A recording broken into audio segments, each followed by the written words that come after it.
twongeye turatomboye bana b'Imana kuba natwe tugira ubuntu duhamagarwa na Nyagasani kugira ngo adukize ku mpuhwe ze.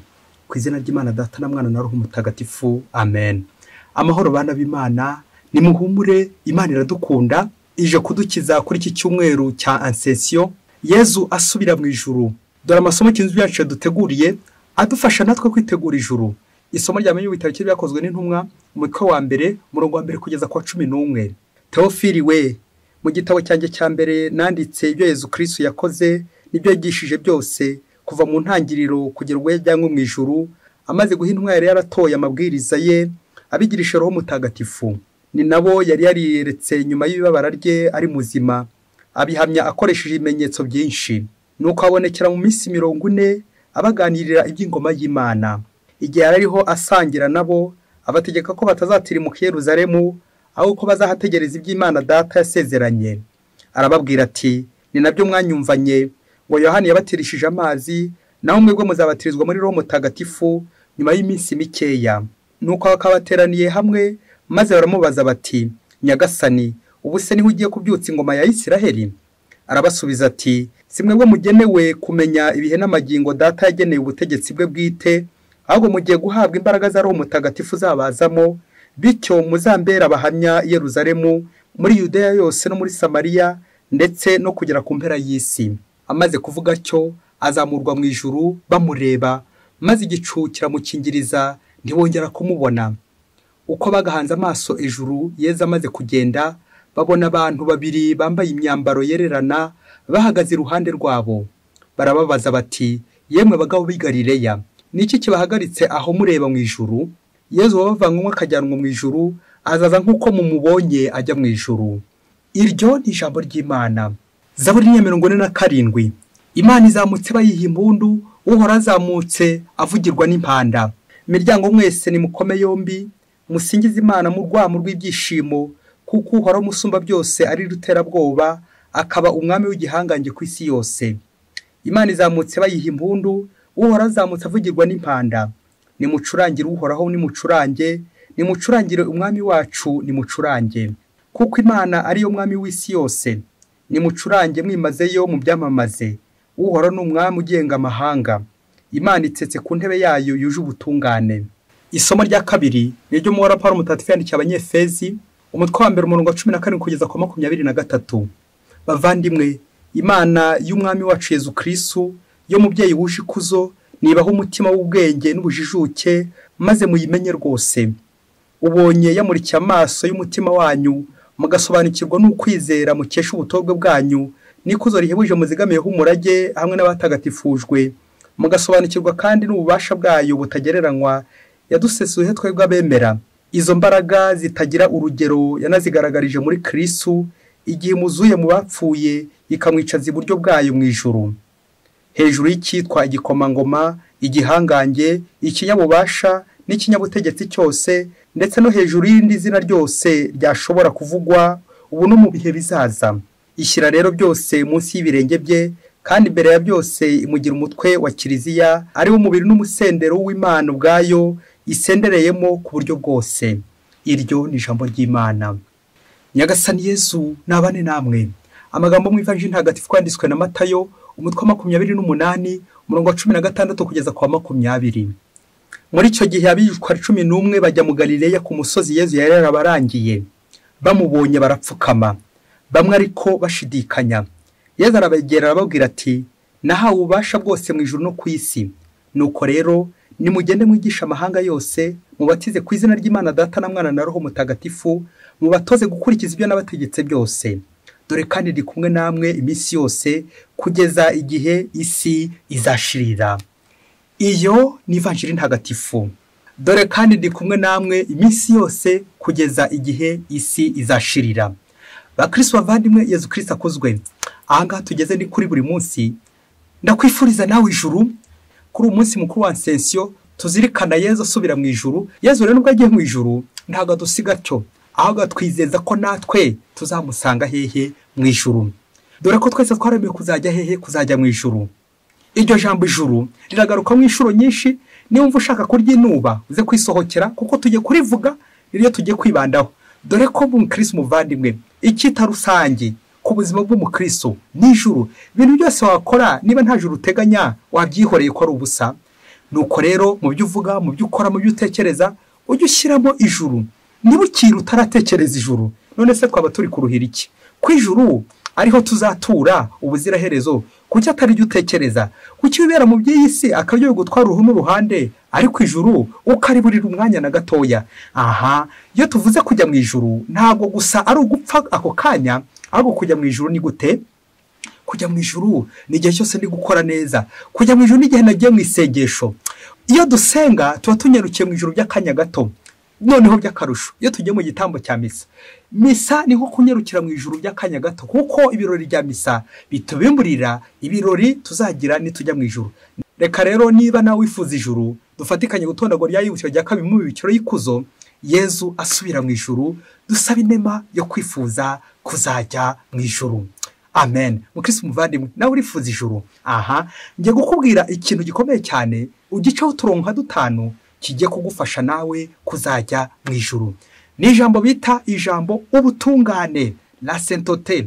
Rero ukamenya ko ubutungane budategurirwa mu ijuru, ahubwo hano ku isi nkora neza, nitwara neza, ibyo nibyo bizampesha iki? Ijuru.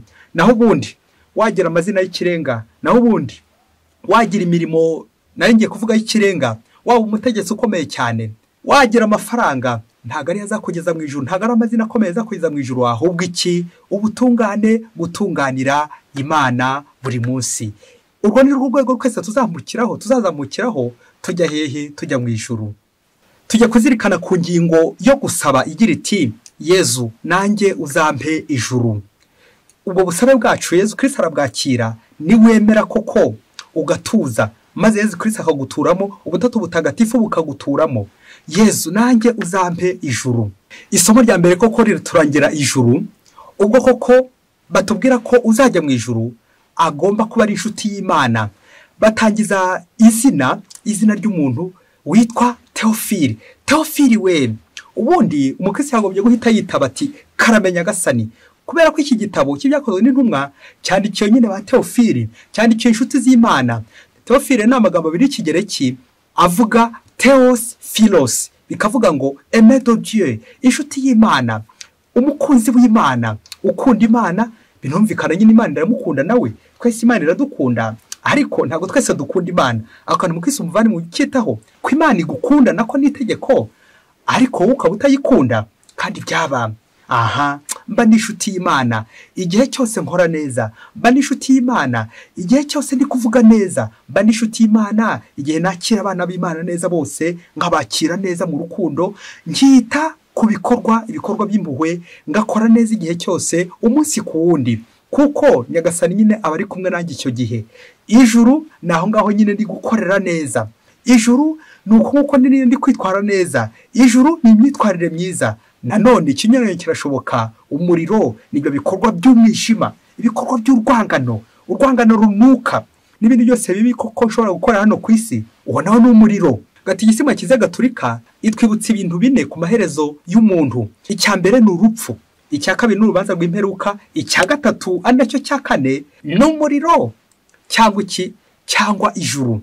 Ese mukristo muvandimwe, aho nupfa cyangwa nanjye nimpfa reka nihereho, nzajya mu ijuru cyangwa nzajya mu muriro? Nzajya mu ijuru niba ndi Teofili, kimwe nuko najya mu muriro niba ndi antikriste, urwanya Kristo nyine, ibikorwa by'umwijima. Nanjye rero niba koko nifuza ijuru, reka mpane iki gisingizo no mu bya Zaburi, ndambura amaboko maze nanjye singize, mpereza Imana amashyi n'impundu, mvugiriza Imana impundu.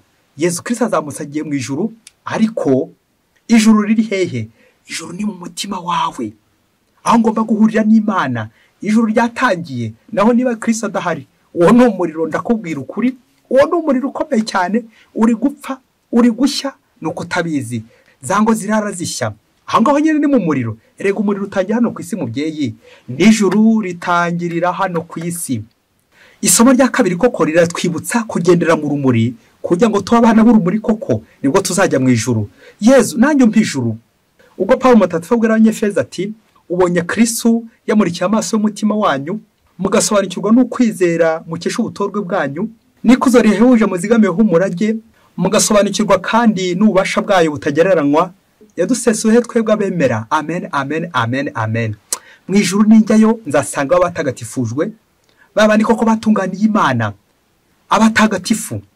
Ngizo rero inshuti z'Imana zikora amanywa nijoro, ziri gukorera nde, ziri gukora Nyagasani, zigendera mu butungane, zigendera mu rumuri, kugira ngo koko zirushe kunyura Imana. Na Yesu Kristo aratubwira ati, sinkibita abagaragu, ahubwo nsigaye mbita inshuti, kuko nyine inshuti ariko icyo Imana Data ishaka. Nawe uze kwibaza niba ukiri umugaragu. Umugaragu Yesu Kristo avuga ni umucakara w'icyaha nyine, wandi uri ku ngoyi y'ikibi, wandi uri ku ngoyi ya sekibi. Ariko mbi inshuti ya Yesu Kristo, igihe koko mwubaha kandi nkamubahiriza, igihe mukurikira kandi nkamukurikiza. Ikindi gikomeye amasomo munsi yatubwiye kigomba gutuma tubona ijuru, kwemera ko Yesu Kristo ahari. Buri gihe cyose nkaba ndi kumwe na Yesu Kristo, buri gihe cyose ibyo nkora byose nkabona Yesu Kristo arahari. Bityo koko ngirinda kuba natenguha, ngirinda kuba nasuzugura, ngirinda kuba nakora ibyo nshatse. Umukateshiste yageze abaza umwigishwa ati, kuva kuri Pasika kugera kuri Ascension harimo iminsi ngahe?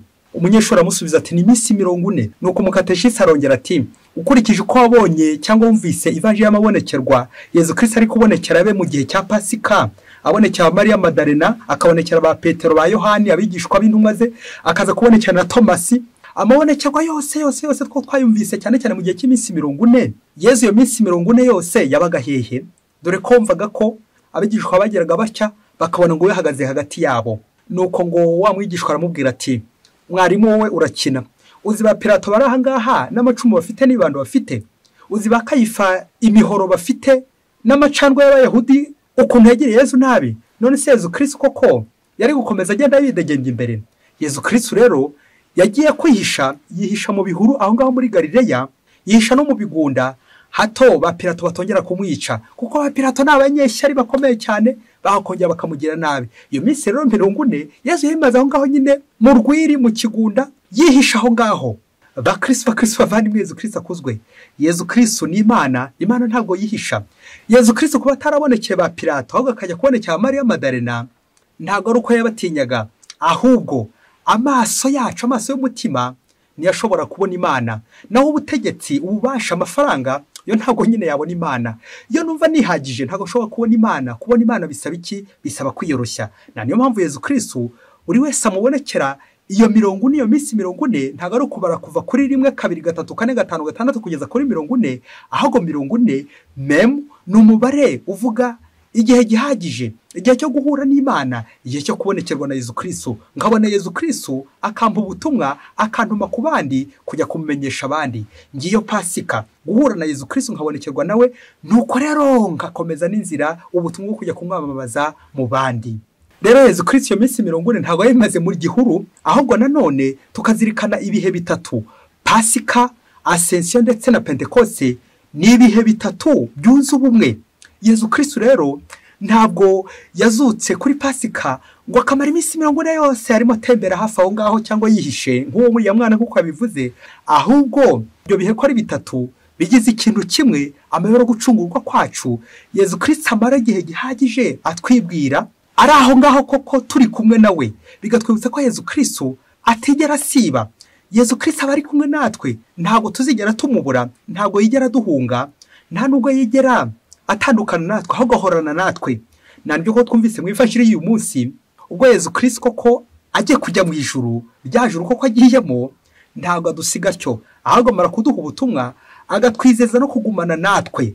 Présence nouvelle, kugumana na Kristo ku bundi buryo, uburyo bushya bwo kugumana na Kristo. Nuko nyine nanjye mutuzi wanjye, ubwo Yesu Kristo yagize ati, dore kandi ndi kumwe namwe iminsi yose kugeza igihe isi izashirira. Amen, amen, amen. Ese nawe mukristo muvandimwe, ibyo ukora byose uri kumwe na Yesu Kristo, cyangwa hari aho umuheza mu buzima bwawe ukagira imfuruka zimwe na zimwe ugenda umwihishamo, uvuga uti Yesu ntabwo ari kundeba, Yesu ntabwo nduzi? Nuko rero ukishora mu ngeso mbi, ingeso z'urukozasoni, ugakinga ibyumba, ugakinga n'amadirishya, ugashyiraho n'amarido, byose ukifungirana. Nuko rero ukajya mu mwijima ugakora ibibi. Nyamara Yesu Kristo arakuruzi, nta namwe Yesu Kristo atareba, nta namwe ijisho rya Yesu Kristo ritabona. Yesu abakuruza ahantu hose. Nouvelle présence de Jésus Christ, uburyo bundi bushya bwo kubana na Yesu Kristo, wowe ushobora kwibwira ko yagiye mu ijuru yagusize, ugasigara wikorera ibyawe, ugasigara ukubita abana yagusigiye, ugasigara ukubita umugore cyangwa ugakondagura umugabo wawe, abo mubana ukabahoza ku nkeke. Ibyo ukora byose ni umuriro. Ibyo ukora byose ngo Yesu Kristo yagiye mu ijuru ngo ntabwo ahari, nyamara Yesu Kristo arahari. Ndamureba nawe akandeba. Yesu Kristo arahari. Icyo tubura nuko twebwe tumubona, naho ubundi twebwe araturuzi. Tukazirikana ikintu gikomeye cyane, Yesu Kristo afite ububasha burenze ubwacu. Yesu Kristo ni Imana ikora ibigaragara ndetse n'ibitagaragara, we abaturuzi. Ibyo uri kwigira byose Yesu Kristo abakubona. Nta na kimwe Yesu Kristo kimusoba iruhande rwawe, kuko we arakurebana mbere yuko umubona. Icyacu twebwe kituboshye ni ibyaha bituma tutamubona, tugakomeza kwivuruguta. Nyamara Yesu Kristo ari kubona aho turi kwivuruguta. Icy'ingenzi mu Kristo muvandimwe nuko nawe nanjye twabona Yesu Kristo, tukemera ko ari kumwe natwe. Ntago ashobora kudusiga atyo, ari kumwe natwe kandi ari gukomeza akora imirimo ye. Ari gukiza buri munota Yesu yongera gukiza, buri segonda Yesu yongera gukiza, buri gitambo cya mise Yesu yongera gukiza. Ngiryo ijuru. Ijuru bisobanura none umukiro, aho tugomba korokokera, aho tugomba gukirira, aho mfite ibyishimo, aho ndi neza, aho mbana neza n'abandi, umubano mwiza n'abandi. Iryo naryo ni ijuru. Urugo rwanjye rukabiki rukaba ijuru, kimwe nuko rwaba umuriro. Kandi byaba twibuke rwa rwego tuzure aho tujya mu ijuru rwitwa ubutungane. Aho ndi hose ndi guharanira ubutungane, la sainteté. Icyo nicyo twahamagariyeho twese. Aho uri hose ukumva koko uri gukora igihuje no gushaka kw'Imana. Naho ubundi niba gukora ibyo ushatse bizarangira koko rya juru ribuze, aho uri gukorera umuriro. Tekereza nawe uri umuntu w'umukristo, umaze imyaka naringiye kuvuga nka 50 mu bukristo, ariko bikaza kurangira warakoreye umuriro, bikaza kurangira koko ijuru atari ryo uri gukorera, wari gukorera abandi bami bashebuje abandi. Umunsi umwe hirya kure cyane muri Afurika, ngo umwami yarafite abagaragu, ariko muri abagaragu ngo yarafitemo umutoni wayatoneshaga cyane. Nuko rero niba abagenzi bari ishyari bamugiriye, baza kumurega ku mwami ko ajya mwiba, ajya muhemukira, ariko umwami ntiyabyemera.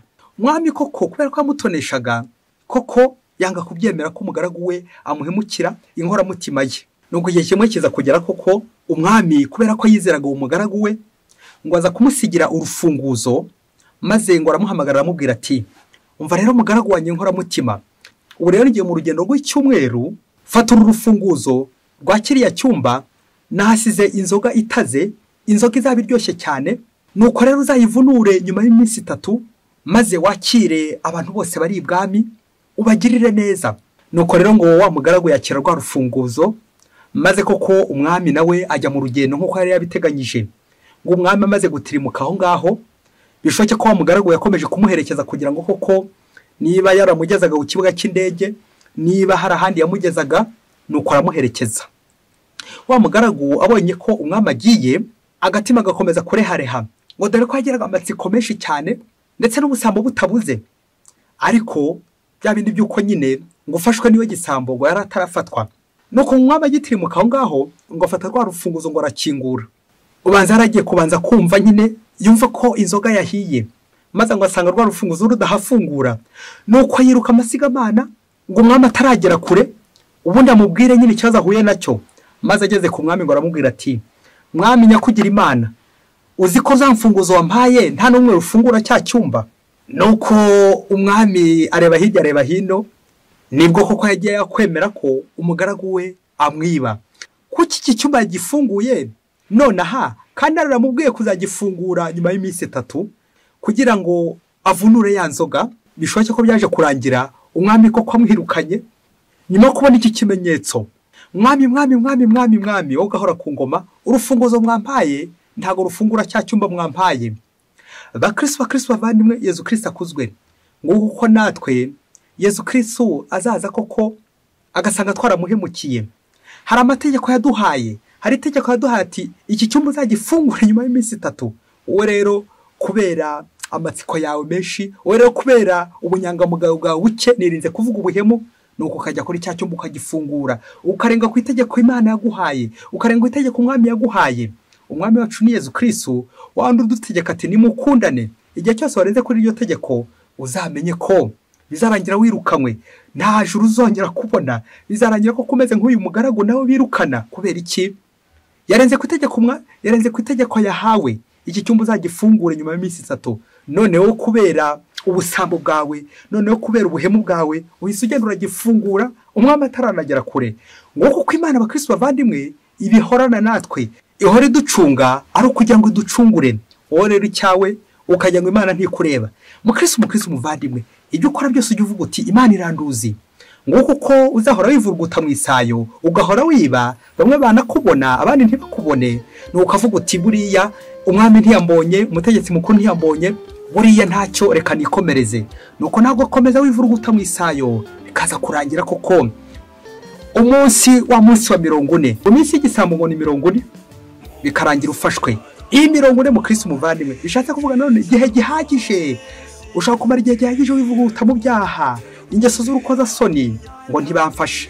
Ariko umunsi wa munsi y'igisambo wa munsi 40 bizarangira ko kufashwe. Iminsi y'igisambo ni 40. Iya session rero itubera umwanya koko wo kuzirikana ku minsi 39 yose tumara twiba ntidufatwe. Ariko uziko umunsi wa 40 niba ko kutijuje kuri uwo munsi bizarangira ufashwe, bizarangira afashwe. Kandi ngo gifashwe nicyo gisambo. Rero mu Kristo muvandimwe ukomere mu budahemuka, ukomere mu bunyangamugayo, ukomere mu butungane.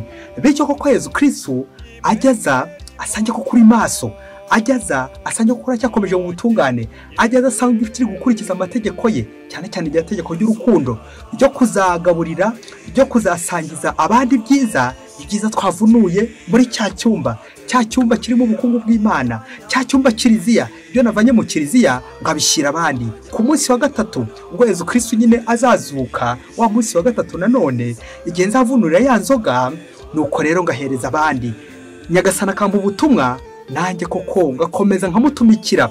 Nimugende mu mahanga yose mubatize ku izina ry'Imana Data na Mwana na Roho Mutagatifu. Amen. Ngiye ikimenyetso Kristo aduhaye kugumana nawe iminsi yose. Rero mu Kristo muvandimwe ndasoza nguha impamba koko ikadufasha kwitegura ijuru tuzabamo ubuziraherezo. Bityo koko dukorera ijuru tukiri hano ku isi, abazava mu isi ejo, kugira ngo tuzabe mu ijuru ubuziraherezo iminsi yose. Impamba turayisanga muri Benedictus cya gisingizo cya Zakariya, Luka umutwe wa 1 umurongo 75. Gukorera Imana ntacyo twikanga, turangwa n'ubuyoboke n'ubutungane. Amen, amen, amen, amen. Nawe mu Kristo muvandimwe kwifurije ko umunsi mukuru wa session iwawe hahindura ijuru, umutima wawe hahindura ijuru, urugo rwawe hahindura ijuru, maze iyo myambi igiye kwaka aho ngaho yizimye, maze gukora ngo ubutungane. Ukorera Imana ntacyo wikanga, ntukajye ucyabaguza, ntukajye ukora mu ngoro y'Imana ucyabaguza. Ukorera Imana wishimye, utunganira Imana buri munsi. Ibyo ngibyo koko bizaguhisha ijuru. Bityo koko ujye uhora ugenda wemye ko urangamiye ijuru, urangamiye Imana, urangamiye ububasha bw'Imana. Ukorera Imana ntacyo twikanga buri munsi, iminsi yose yo kubaho kwacu. Mwese bifurije ijuru, mugire ascension nziza. Imana ibaho umugisha. Imana Data na Mwana na Roho Mutagatifu. Amen. Padiri Masumbuko Ladislas wa diocese ya Cyangugu. Mbaye mbasijya ko karirimbo k'abaseminari ba Mutagatifu Aloyizi kadufasha kwitegura neza ijuru. Mu nzu ya Data hari ibyicaro byinshi. Icy'ingenzi mushakashake ijuru, mukore igikwiye, mwicuze muhinduke, ishimo bihoraho, n'igihembo cy'ijuru, hamwe n'Imana Data. Mu nzu ya Data hari ibyicaro byinshi, ngiye kubategurira imyanya, nimwishime nzagaruka mbajyane bana banjye, nimwishime nzagaruka mbajyane bana banjye. Mu nzu ya Data hari ibyicaro byinshi, ngiye kubategurira imyanya, nimwishime